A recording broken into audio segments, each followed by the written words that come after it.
Bon, j'ai ramené quelques moineaux là, qui m'ont été livrés. Le but, c'est de continuer de fermer le hangar pour fermer la ferme là. Donc ce hangar, il a déjà 4-5 ans. Je l'ai fait trop tard à mon avis.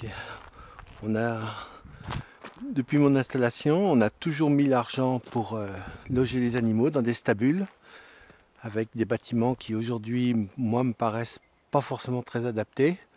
À part celui du bas là-bas qui est pratique, la grande stabule, puis le petit là, mais le petit là il serait de l'autre côté du chemin, ce serait mieux parce que je pourrais ouvrir des barrières pour que les animaux puissent à certaines périodes aller manger dehors, ce qui éviterait d'abîmer. Donc ce bâtiment là, il tient à peu près 1100 watts quand il est plein. Bon là il est presque plein cette année. J'ai juste commencé le foin par de l'autre côté pour la sécheresse. Et franchement, je pense sincèrement que ça pose la question des investissements et de la pertinence des investissements au sens où ce bâtiment-là, il me permet de stocker du foin et quand il est tout plein, il y a plus d'une année de stock qui est garanti.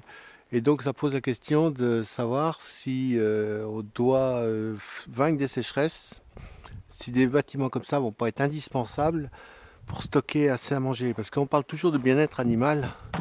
En surface par animal, de litière, c'est une chose, mais la première chose pour le bien-être animal reste quand même que les animaux aient à manger et à boire en permanence et en quantité suffisante.